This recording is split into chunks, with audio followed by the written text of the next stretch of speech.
Yo guys, Gluten-Free EDC here. I am Brian, your gluten-sensitive representative. Today I have a ridiculous, one-of-a-kind unboxing for you guys. This is the Fif18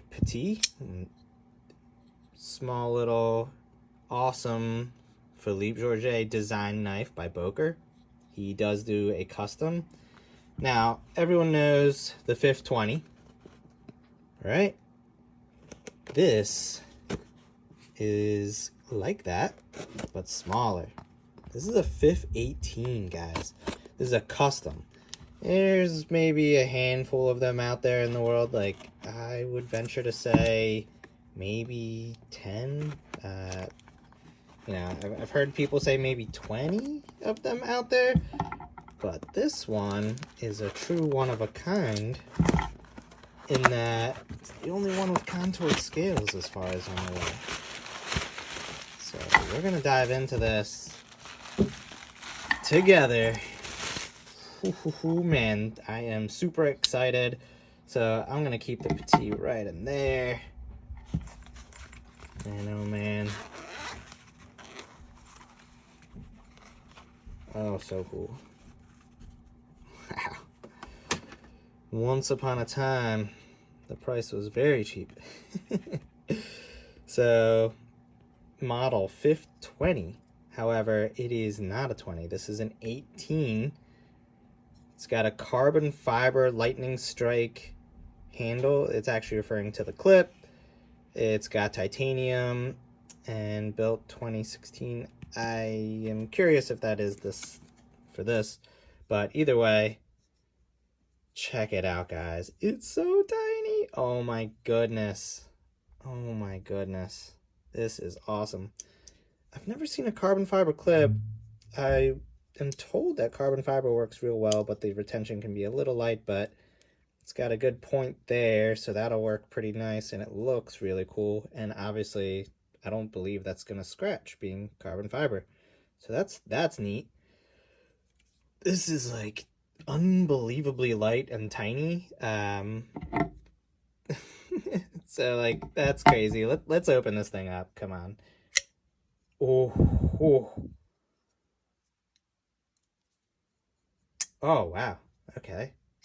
Oh wow. This is unbelievably thin, guys. Unbelievably thin. Let's get some measurements. Okay. Then we'll dive a little more in. So we've got just shy of 4-inch handle, and I'm gonna go with 3-inch blades, so 7-inch overall. Pretty late lockup, but super easy access. No issues with that. And yeah, so access to the lock bar is amazing, and then tension is fantastic. This is perfectly centered. Yep, perfectly centered. Super awesome detent. You can do it whatever way you want. Jeez, this is so thin and light. It's crazy. Can you middle? Oh yeah, you can definitely middle finger flick this. I can't. There we go. So with a good amount of wrist, I can do it. I'm sure if I play around with that, get my fingers off the lock bar maybe. But yeah, that is super nice. I could probably dial that in too. So beautifully contoured scales. Beautifully contoured scales. Let me get some of this fingerprinting off here. So we've got beautifully contoured scales. We've got, a unique mark. He doesn't do this anymore. That's cool. It's like a flower of some sort. Crazy, crazy hand rub finish. Man, oh man. Man, oh man, the swedge all along is polished. You've got the flat on the spine. Same swedge on the other side.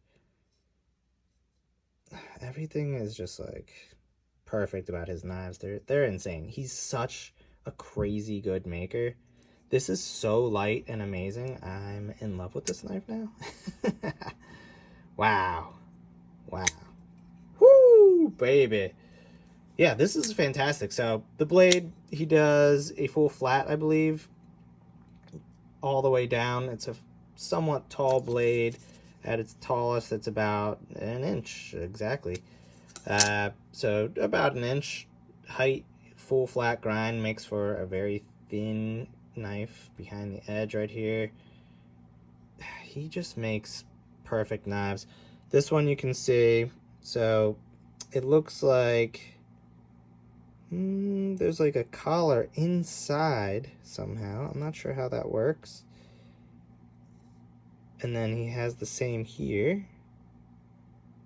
Doesn't seem to be carbon fiber. I can't really tell. What are your guys' thoughts? What do you think that is?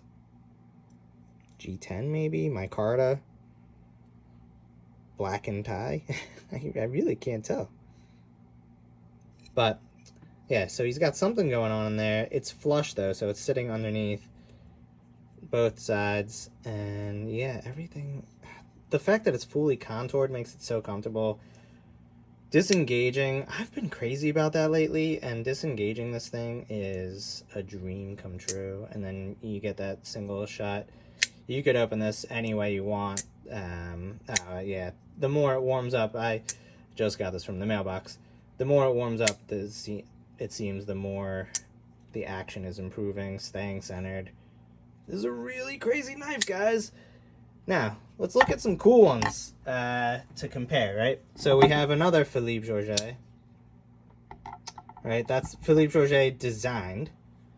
This is a full custom, handmade by the man himself. Then we have a Fif18, which if you haven't already, guys, I have a video on this one. I am in love with this knife. It's one of my favorite knives of all time. So a rare picture. Let's get this guy out of here, actually. A rare picture. So you have the Fif18 on top. You have the Fif18 below. So you could see that. And why I think this comparison might be useful, A, yeah, I get it. Like, it's rare, like how many times do you see this? But B, the Fif18 production version by CKF is coming out sometime next year, I think, is all we have information-wise. So we have this. It will be in this style with the flats and not being contoured, right? So this is a contoured version of a Fif18, so, but yeah, it's basically there. So that's an interesting picture. Sorry, I am just taking this in that I have this to check out for the channel. This is amazing. Yeah, it's an unbelievably well-made knife. His 20, the Fif18, is a favorite of mine. This is actually a preferred size for me. I really like this. I like everything about this knife. I wouldn't change a thing. Maybe if that's a free spinning pivot, I would change that. But I love how everything's still flush. The carbon fiber seems like it would be really cool. But yeah, I really like this. I think there will be a bit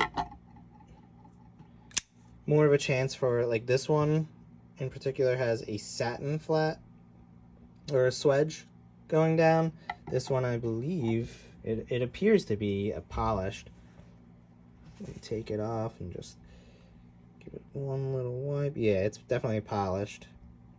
So I believe that'll be a difference in the production. And let's get one that a few more people will know. This is the Kingpin by, I believe, Notorious EDC. Really great knife. Just as a comparison to what we're looking at, in case you're familiar with this guy. So really great knife overall. I think it's just executed very well.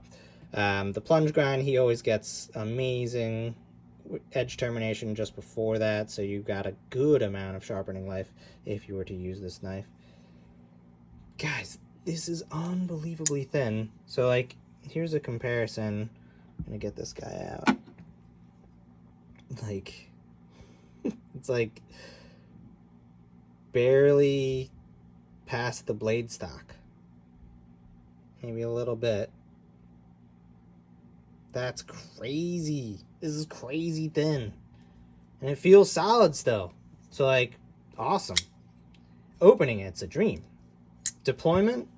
So, I was concerned when I was showed videos of this knife. I was concerned because the jimping doesn't go all the way over. Typically, I want to see that so I can really get a grip anywhere on that. It's not a problem at all. Not at all. I could do the reach around, over the top, this little guy.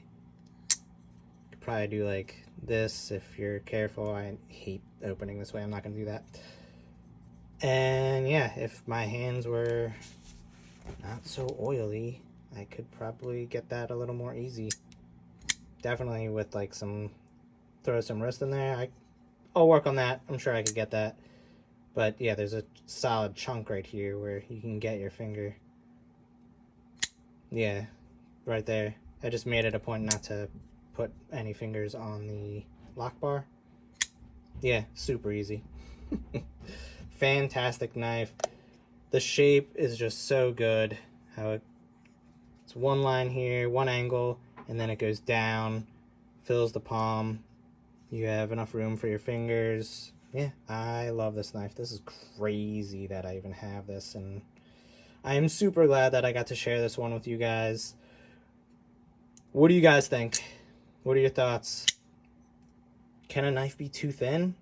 This one's making me think, this thin ain't bad, and it's the thinnest knife I think I've ever handled, so my goodness. Fantastic work. Crazy. For a knife built in 2016, too.